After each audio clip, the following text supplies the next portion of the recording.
Russia's not panicking over the what's happening with the drone strikes, and they're not panicking over the aid being brought in. People say, why aren't you blowing up that airfield?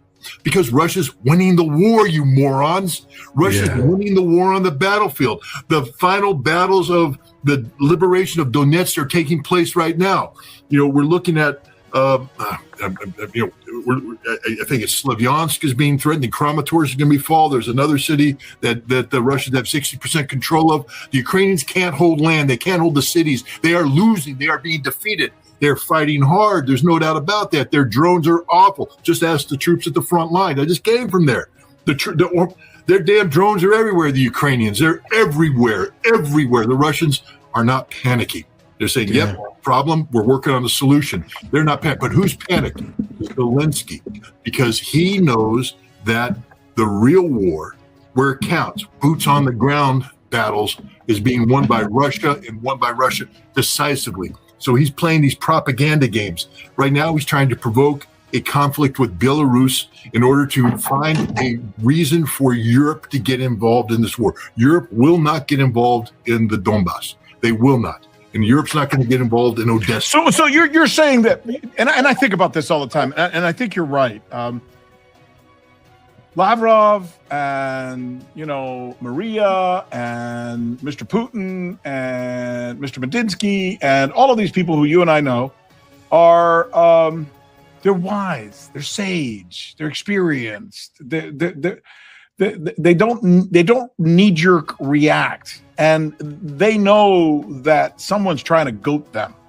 And if they allow themselves to be goated, even though they're winning the war, in other words, they're at the 5-yard line or the 10-yard line or whatever the hell it would be, and all of a sudden they try a Hail Mary and that Hail Mary doesn't work and the other team takes the ball back 99 yards for a touchdown, suddenly it's like, we're in a bad place. That I know it's a stupid kind of football comparison that I'm making, but that's kind of where it is, isn't it?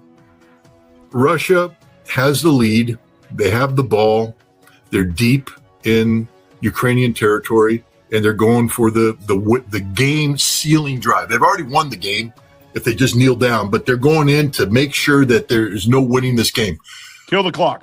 Why would you do something stupid? You got Larry Zonka, I'm giving away my age, in the backfield. Jim Kick. And just Mercury Morris. Go up the middle. Hand it off. Go up the middle. You're going to get 3.2 yards every single time, and you're going to win this game.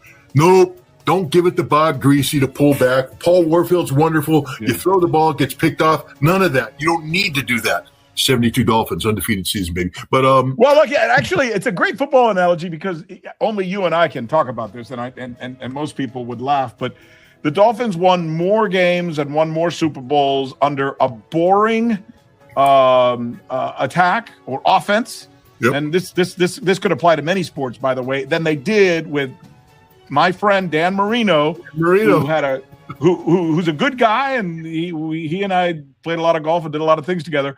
But he was kind of a hot dog. He loved to throw the ball. He threw the ball 80 times a game, and they didn't win a Super Bowl. With Bob Greasy, he threw the ball 11 times a game, and they won Super Bowls. What does that tell you? And it tells you that they had the fundamentals down. They had a great running game, and and all that. This is that's what Russia's doing in the Donbass right now. 100. Russia has the best coach possible. They have the best coach.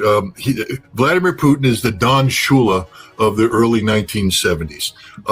He's not going to do anything stupid. Again, let's just think this through, because I've had this conversation with my wife. I've had it with my friends in Moscow here in the United States. Mm-hmm. Look, we're all human. I'm guilty of the same thing. Hell, I gave a presentation at the St. Petersburg International Economic Forum called "Shoot the Dog," calling Europe a rabid dog and saying that Russia needs to shoot the dog. So I'm not wise. I am a Marine. I want to close with and destroy the enemy through firepower maneuver. And where's the sound of gunfire? I want to run to the gunfire and suppress it. Yes. This is why I was a Marine and not a national leader. Vladimir Putin is smart enough to ask the question, and then what? Because that's the most important question there. For whatever anybody wants to do, all the Z bloggers out there, all the tough political scientists out there, all the former Marines who want to kick ass out there, the question that must be answered is, and then what? Okay, so you do this. You take out that airfield, and then what? And then what will be a situation far more complicated, far more dangerous for Russia than the situation that exists today. Right now, Russia is not in danger. Don't believe any of the crap that's being put. I just came. Again, I was in Zaporizhia. I was chased by drones. I mean, it's bad. There's no doubt about it. It's bad. The people there aren't panicked. The people there are living their lives. The people there say, this is what we must do before victory comes, and victory must be certain. In Crimea, things are tough. But the Ukrainians take, the Russians, we're going to shut down. But let's you and I be reasonable. We're Americans, okay? Let me do a comparison for you. There are more people killed in mass shootings in the United States than die in any of these drone attacks, with a few exceptions in Russia on any given week. By far. And there's more. I would also put it this way, too. There's more municipal city fire damage done daily than Ukrainian drone damage to Russia. So in the United States, throughout the United States, we have fires breaking out in industrial facilities and all that. More damage is done through in normal day-to-day fires in major than what the Ukrainian drones are doing to Russia. So are people saying, oh my God, the American economy is about to collapse because there were 15 industrial fires throughout the United States this day? No, it isn't, because that's just the Ukrainian drone attacks are pure propaganda. Pure propaganda. Look at Voronezh. They hit this facility in Voronezh. It's a sensitive facility, produces sensitive electronics, but they hit the administrative building. So they burned out the offices of the paper pushers. They didn't stop any damn production. Look at Vodkins. They hit Machine Building 19 in Vodkins. It produces critical parts. But if you think that Machine Building 19 is the only building that does this work, unique to it, and you don't know Vodkinsk. You don't know anything about Russian defense industry. Vodkinsk is still producing missiles. There might have been a slight hiccup, but that's it. The Ukrainians are carrying out a masterfully executed British-run propaganda exercise where they flood the zone with drones. Look, we can build air defense. The Russians have very good air defense. People go, where's the Russian air defense? Well, they shot down 490 plus large drones. Okay, 490. That means that they expended a lot of missiles, a lot of ammunition. But what happens if you flood the zone? What happens if you have the U.S. intelligence coming in, British intelligence saying, if you shoot this seam right here, what you're doing is you're getting overlapping fields, and they only have 400 interceptor missiles available. So flood the zone with 500 drones. They're going to shoot down 400, 100 they can get through, and then the mobile teams are going to shoot down some, but you're going to get a handful of them going through their targets. And you'll get headlines. And the media will be there like your lapdog covering it. And I'll give you a perfect example of what I'm talking about, and you know this, and it really frustrates me as a journalist that stuff like this happen. Just a few days, speaking of Belarus, not long ago, we were all over this story where a bus carrying a boys' soccer team, Scott, it could be my kids or your kids, a soccer team going from Belarus to Russia to play in a tournament, gets bombed, 28 kids on there, 64 people in total, one lady gets killed, 7 people are sent to the hospital. You bomb a freaking school bus with children on board? And there's no sight or glimpse of this article anywhere in the Western press, of this story, in the Western press.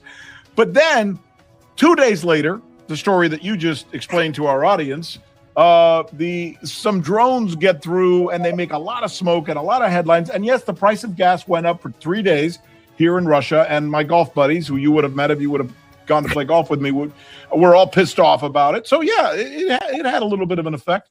But think of the difference in that, though. You know, they don't cover a story where a bus is killed with kids on it, but they blow up every headline. New York Times, CNN, BBC, showing the smoke billowing off of Moscow.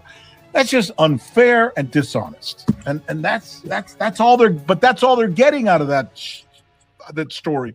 They want a headline. It has nothing to do with winning a war. It's about getting a headline. The problem with asking the questions, though, is then you get answers that are very uncomfortable. Let me give your American audience some answers here, people.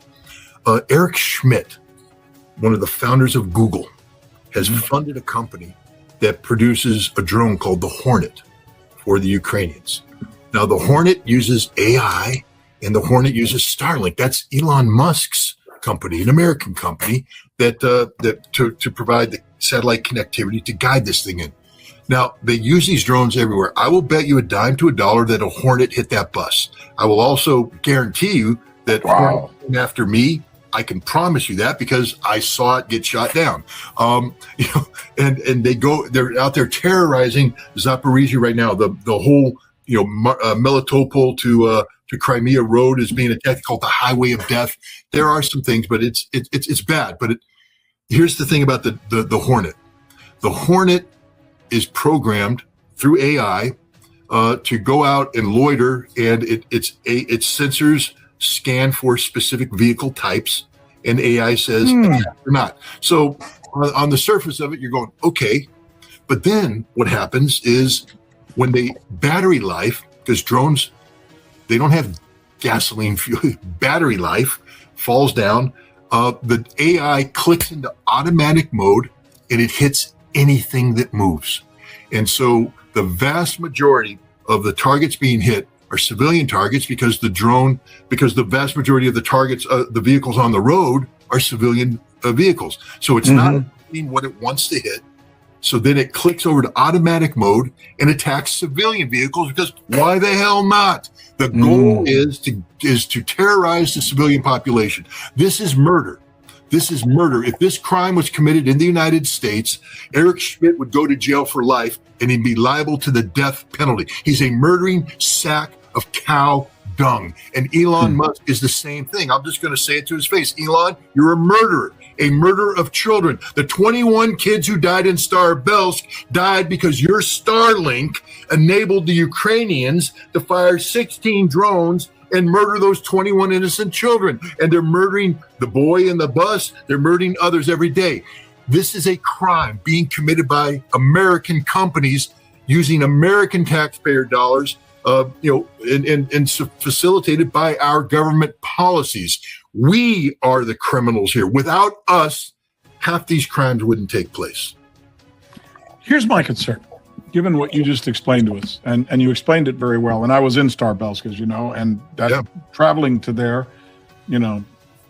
I can say I was lucky enough as a journalist that the Russian military escorted me there, and they had two, I don't know what the hell they're called, Scott, but they were two vans, SUVs, and they had this equipment on top, and they detected any kind of drone, and they were literally, it was kind of scary almost. They were driving almost 10 feet ahead of our bus. So if they would have hit the brakes, our bus would have crashed into them, but they have to be and remain really close. You get one to the next to you and one in front of you. Yep. You might be able to explain to our audience what that was, but go ahead. They're jamming the signal. You're lucky to have that, and a lot of their military convoys do have that, but the vast majority of the vehicles don't do that. There is I think I could say this. There is an app that's used throughout that people can, that gives you a warning because they're detecting drones, and then they can send a signal out to cars, to civilians, who will then get the alert. There's a drone in your area, because the drone attack that we had, the civilian vehicles were driving right off the road. The people were running out of their vehicles and taking shelter. The military, scanning around looking for the targets. The military, I'm sure, had in the front of the vehicle, they had the same jammer system, but the civilians don't have that. So civilians are getting their alerts, separately. But here's my question that I wanted to ask you. Let's suppose, and boy, I hope this happens for the sake of both sides, because I don't think the Ukrainian people are getting anything out of this war. What's left in Donetsk, 10, 15%? Let's suppose that the Russians get that 10 or 15% in the next month or two or whenever. Whatever's left in Zaporizhia, what is it, 10, 15% also, or something like that, maybe 20%. They finished that else as well. So now they got Luhansk, and they got Zaporizhia, and they got Donetsk, and they basically got the 4 oblasts, and they finally, obviously they already have Crimea. How does that change what we're seeing now? Because in essence, that would mean that the Ukrainian military on the ground would have been defeated, but this mamby-pamby crap with these drones could still continue for how long? And is that what the theater would look like for the next year, two, whatever? Scott? They're first of all, the mass number of drones aren't going to be fired by stay-behind forces or things like that. I'll give you an example. When I went to Starobelsk, there was 2 drones hit within a block and a half of where we were. First, the Russians said, don't worry about it, that's outgoing. I'm like, I don't know, been around a little bit. Didn't sound like outgoing to me, but I'll believe you. And then they came and said, no, we got to get the hell out of Dodge. The Ukrainians have this derogatory term they use for the Russians that stay, that refuse to be evacuated. They stay in the villages. They call them the zhdun, the waiters. They're mainly older people, but they're waiting for the Russians to liberate them. But the Ukrainians have their own zhdun, people who stayed behind, got Russian citizenship because, the Russians bent over backwards to give citizenship to people who've gone. And then they wait, and the Ukrainians give them drones. And the thinking was that the zhdun, because my trip to the Donbass was kept secret. We didn't broadcast it at all to anybody. And yet there was a feeling that they knew I was there because people saw that I was there, and they phoned in. And these drones weren't coming in from abroad. These are drones that are being launched locally. And this is a problem. In Lugansk right now, a lot of gas stations, a lot of things are being struck. That can only be done with insider knowledge because the Russians are doing. So it would diminish expansively. The scope and scale will drop tremendously. First of all, the Ukrainians right now, when they recruit, they're having a hard time recruiting infantry for obvious reasons because they're all dying. Plus, it takes a long time to train good infantry. 6-month basic training before you can send them in front. Now they're getting 2 weeks of whatever, knock on the head, 2 weeks, and then you're sent to the front to die. Basically, just to buy time. Your job is to buy time while they try to come up with something. But they are recruiting extensively drone operators, 80,000 of them in the last year. And these are the guys that are out there launching these drones, and they have a whole bunch of drones to launch. But the Russians have become very good at doing what we call pattern of life activity, meaning, there are certain things that you have to do to launch a drone. It just doesn't happen by magic. There are preparations that have to be done. So you're looking for patterns of life, and the Russians have their own drones overhead. And when they find a pattern of life, when the Ukrainians make a mistake, they kill them. And the deadliest job for the Ukrainians right now is a drone operator. They're being slaughtered. And they will continue to flood the zone with these guys while they can hold this last urban belt of Slavyansk, Kramatorsk, and the one city that's about to fall, whose name I can't remember. But when this breaks, and the Russians push through and take all of Donetsk, the Ukrainian army is going to break as well. And these drone operators will stop operating drones because they'll all be dead. Rubicon, which is the Rubicon Center, part of the Russian Ministry of Defense. These Rubicon units are the best drone hunters in the world. And if Rubicon gets in your sector and you're operating a drone, you're going to die. It's about 100% certainty that you're going to die. And this is what's happening. So as Russia wins this war, you're going to see a huge diminishment in tactical drones. And once that happens, now the Russian mechanized units now have more freedom to operate, and they'll do deeper penetrations, and the war will change. Drones, they'll always be terrorist attacks. I imagine we can't stop that. Attacks are going to be there. There will be there, but again, these things. Look, a lot of people need to reread Russian history and see what the Russians did from 1948 to 1954, 55. The defeat of the Banderist and Melnik.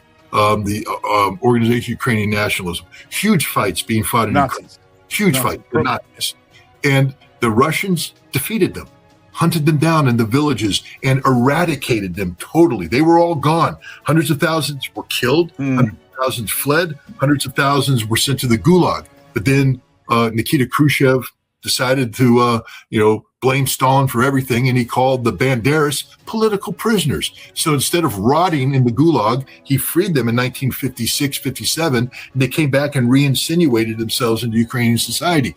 The Russians know what needs to be done, and the Russians will do this. They've done it, for instance, in Zaporizhia, there was a huge zhdun problem.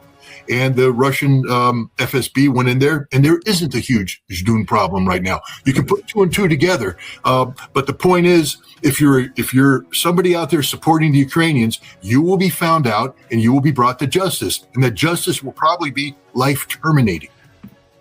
Let's thank God that Putin doesn't drink the way Khrushchev did, and we'll leave that alone, or we'll get in trouble by Russian historians. Final question. You are very connected, as much as anybody I know, with a lot of the people who know really what's going on the front line. Stas is really good with this kind of stuff too. What is the outlook right now? What is the latest intel? Tell us about what is actually happening on the front lines. The West is telling us that Ukraine is winning the war. Is there anything even remotely true about that statement, or is it completely the opposite? Ukraine's not winning the war, but they're putting up a hell of a fight. And there's not a single Russian that I spoke to there who's engaged in the fighting who had anything other than words of not admiration, but they recognize a tough enemy when they see it. And the Ukrainians are putting up a hell of a fight. They're drone operators. I spent a lot of time with Russian drone operators, and they say the Ukrainians are very, very good. In many cases, they're better than the Russians. They have better technology. The West is flooding billions of dollars of technology. Technology means a lot in the drone game. The Russians are playing continuously. Now, the Russians will catch up. Very innovative guys. And they eventually find a solution, but then Ukrainians flood it again. This makes for a very, very hard fight. And sadly, it's a very bloody fight. This drone, to advance through the gray zone where FPV drones are, if you do it wrong, you die. Literally, you die. You're going to die. So a lot of Russians are dying.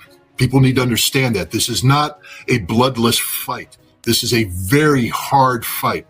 But Russia's winning this fight decisively across the front, and the Ukrainians can't sustain this fight. This war is going to end in Russia's favor. And the other thing is that Russia, even though this is a hard fight and they're taking casualties and all this isn't the kind of casualties where you say, oh my God, I have to mobilize 500,000 men to bring them in. Russia has this under control. The casualties they're taking are not sufficient enough to disrupt the plan that Putin has in place. This is why there's no panic in the Kremlin. People say, oh, he's weak. He's this. No, he's the smartest dude out there right now. He has a grasp of everything. At the St. Petersburg International Economic Forum, his plenary speech was all about the economy, because he's not going to let this war define his strategic objectives for Russia, which is to build a Russia that exists successfully after the war is done. But then he turned to the soldiers. He gave them their orders, Robote and Brat, keep fighting, brothers, keep working. He knows what needs to be done, and it's being done.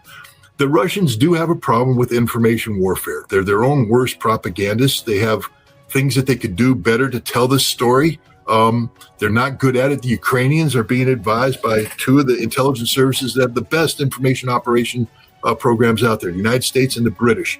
And so this is why we get what we get in mainstream media, in the blogosphere and social media, this narration of Ukrainian victory, Russian defeat. But the truth is, and I'm here to just tell you, I spent 10 days in the Donbass. I know it's not a lifetime, but it's more than just zipping in and out. And the truth is, I've never seen a region with better morale. I was expecting something because I'm telling you, Melitopol, no electricity, no water, and gasoline was very hard to find. Let's just be honest about that. I was supposed to go to Kherson, couldn't. The road was too dangerous. But instead of people saying we surrender, we quit, we want to, they're like, no, we got this. Don't worry about it. We got this. Kids are going to school. After Starobelsk, you'd think the kids would be afraid to go to school. The universities are full of students who are going to school. You'd think after the bus got hit and the kid died, that people say, I'm not getting on the bus. They are living their lives, and they will not be intimidated by this, what's going on. They know, because the Donbass was an area of huge struggle during the Great Patriotic War, World War II. They know what true resistance is. They know what true struggle is. And they know that as difficult as things are now, it doesn't even remotely approach what their grandparents went through. So these are hard people. These are coal miners.